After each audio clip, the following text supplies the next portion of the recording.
Cette boîte de miel dans un supermarché ici coûte 2,50 €. Vous imaginez, vous voyez combien est-ce que cela revient en francs CFA. 2500, 2,50 €. Ça veut dire que vous pouvez produire. Au marché local, 2500, c'est bon. Mais si vous voulez exporter, si vous pouvez exporter, vous imaginez qu'en faisant, parce que ce miel est beaucoup plus riche, il est beaucoup plus naturel, beaucoup plus bio.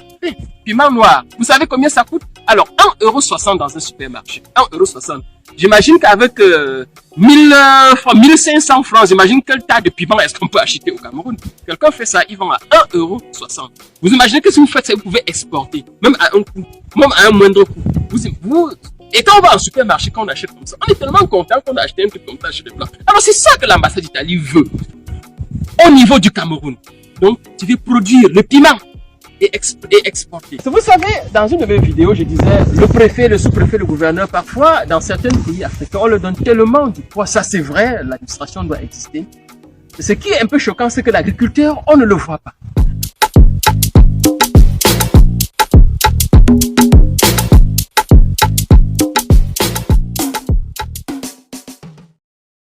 Bonjour, me voici de nouveau. Moi, c'est Assadio.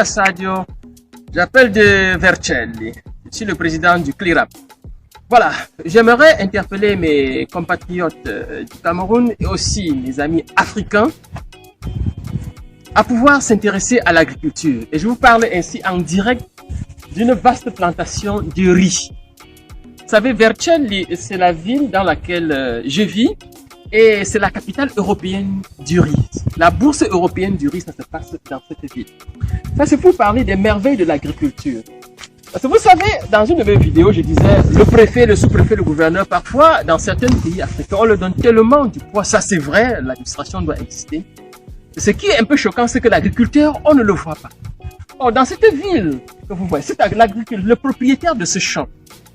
Lorsqu'il y a élection communale, c'est lui qu'on consulte, c'est sa clique qu'on consulte, c'est son groupe.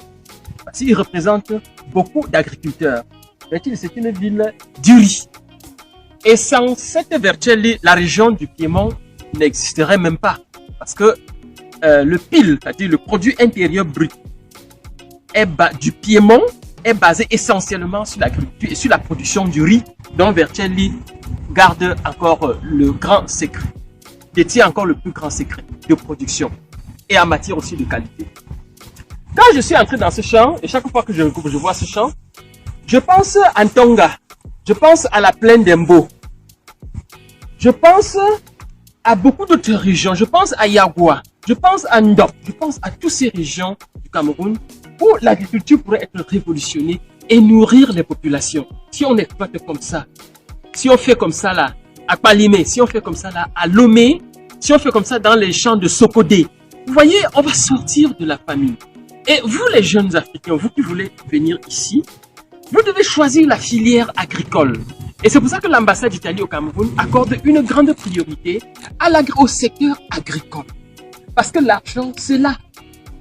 J'ai pris le riz parce que c'est juste un symbole de tant de produits que vous pouvez exploiter, que vous pouvez, tant de produits que vous pouvez expérimenter pendant votre parcours ici en Italie et rentrer et cultiver en Afrique à grande échelle. Souvenez-vous qu'une fois à Tchon, on allait à Fumbot avant d'acheter le tomate. Et quand on voyait la tomate à Tchon, on pensait que ça venait de Fumbot. Et effectivement, ça venait de Fumbot. L'imagerie populaire, l'habitude populaire a duré comme ça pendant ça. Jusqu'au jour où quelqu'un se révolte, il va à Forek et à Fokwe, expérimenter un champ de tomates. Et dès lors, tout le département de la mine a été envahi. Et aujourd'hui, les tomates sont par quartier, par maison. Et voilà toujours comment il faut oser. Souvenez-vous également de la pomme de France. Vous savez qu'au Cameroun, on appelle ça la pomme de France. Vous voyez comment est-ce que pendant la colonisation, vous voyez, il y a des produits qui ont été introduits et ils ont réussi à arracher l'étiquette d'appellation pomme de France. Il s'agit de simples pommes. Et jusqu'au jour où je m'arrête à Garoua, en route pour Maroua, en 2009, je prends les pommes qui ont été cultivées là, en frontière avec le Nigeria. C'est plus sucré que ce à quoi on était habitué ici. Il y a donc aujourd'hui, il n'y a pas que le Nord. les pommes, ce qu'on appelle les pommes de France, que je peux appeler tout simplement pommes, vous voyez, c'est cultivé désormais partout au Cameroun. Depuis des années, on a introduit ça au Cameroun et ça réussit et on vend. Et il y a beaucoup de familles qui sortent de la misère grâce à cela. Et il y a également d'autres produits que l'on peut expérimenter.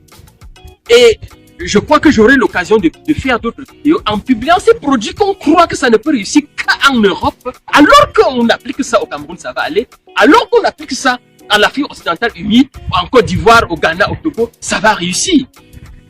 Donc, vous voyez, c'est un peu, vous voyez, c'est aberrant. Il faut donc que la filière agricole, la filière la filière agraire, agriculture, transformation des produits, que ça puisse connaître une grande révolution. Et on ne doit pas rester au niveau des discours. Non, il faut passer donc à l'acte. Il y a les courges, il y a également la courge jaune. Voilà, la courge jaune, je n'ai pas encore vu au Cameroun. Il faut explorer. Si vous plantez là, je ne vois pas pourquoi ça ne va pas réussir. Voilà, il y a les châtaignes. Ça peut réussir. Donc, il y a beaucoup de choses. Maintenant, celui qui choisit la filière agricole, et le CLIRAP est déterminé à encourager tout Africain qui choisit la filière agricole en Italie, parce que quand même l'Italie a ce monopole. Pas seulement au niveau de la production agricole, mais aussi et surtout au niveau de la transformation. La transformation des produits agricoles. C'est aussi là, c'est d'ailleurs là que l'industrie est propulsée. Et c'est d'ailleurs là que l'on démontre que pratiquement l'industrie est en train de connaître un tournant décisif à partir de l'agriculture, c'est-à-dire à partir de ce qu'on cultive. Et je vous parle donc de la transformation. Pourquoi est-ce que l'Italie réussit à conquérir l'Europe, a réussi à conquérir le nord des États-Unis? Comment l'Italie a réussi à conquérir le nord des États-Unis et de se faire leader et d'introduire son langage culinaire dans le lexique américain? Lorsque vous prenez la voiture de Yaoundé pour Douala, alors qu'est-ce que vous escorte le long des rues de Yaoundé jusqu'à la capitale? Qu'est-ce qui vous escorte? Ce sont les pastèques. Alors, les pastèques qui sont là, mais on ne peut pas toujours vendre tout en matière brute, en la matière première non transformée comme cela. Vous voyez, ça reste encore rudimentaire. Ça veut dire que vous qui êtes jeune, quand vous marchez, et que vous observez tout autour de vous, vous allez donc voir qu'il y a de l'argent. Est-ce que vous choisissez si vous choisissez, par exemple, une filière de transformation agroalimentaire, après 3 années, 3 ans c'est même déjà bon, vous exagérez, 5 ans, après 5 années, vous ouvrez ce qu'on appelle gelateria, une structure pour transformer le pastèque en crème. Vous imaginez combien de touristes vous pouvez capter? Vous imaginez combien de personnes peuvent s'arrêter et prendre un peu de la glace de pastèque, crème de pastèque? Vous voyez, c'est pas beaucoup. Ça va beaucoup changer les choses. Donc, j'ai juste parlé de ça. Il y a aussi beaucoup de choses à transformer. Donc, quand je vais vous passer juste un exemple. Autant de choses. Regardez un peu ce miel. Alors, ce miel, je l'ai acheté au Cameroun à 2000, alors, ils me l'ont vendu à 2500 francs CFA. Ça, c'est, vous aurez remarqué le sous Tanguy, la bouteille de Tanguy. Ça, c'est 2500 francs acheté au Cameroun. Voilà. Ça, c'est un miel naturel. Très bien. Voilà, je l'ai acheté en francs CFA. Je vais vous passer un autre, je vais vous faire voir une autre bouteille de miel. Regardez cette bouteille de miel.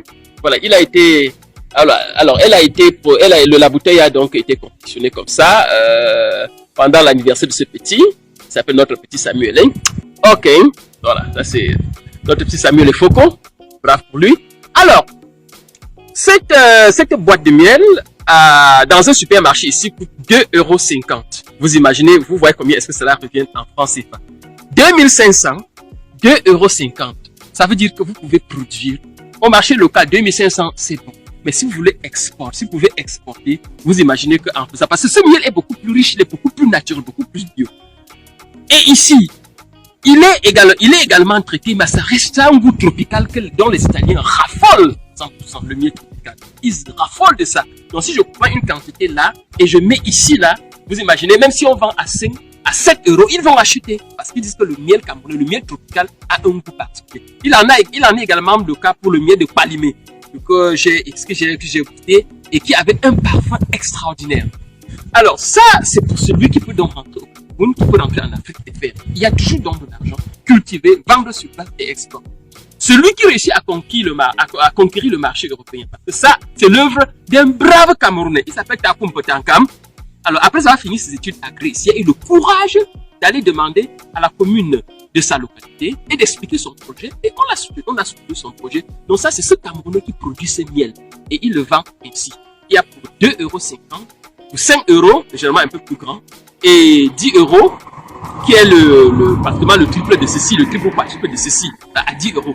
Vous imaginez, il le fait très bien. Regardez également comment tout est spécialisé. Donc, cette bouteille ici, c'est quelqu'un, lui, il achète le miel, il passe la commande à celui qui a fabriqué cette bouteille, il passe également la commande à celui qui ne fait que ça, dont l'étiquette-ci, c'est quelqu'un qui fabrique, et c'est son métier.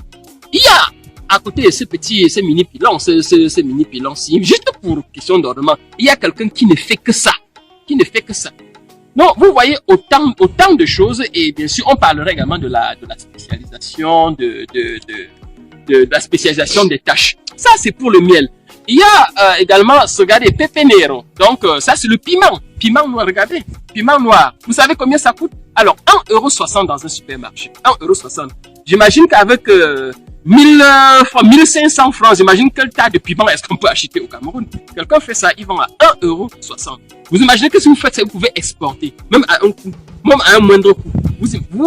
Et quand on va en supermarché, quand on achète comme ça, on est tellement content qu'on a acheté un truc comme ça chez les Blancs. Alors c'est ça que l'ambassade d'Italie veut, au niveau du Cameroun.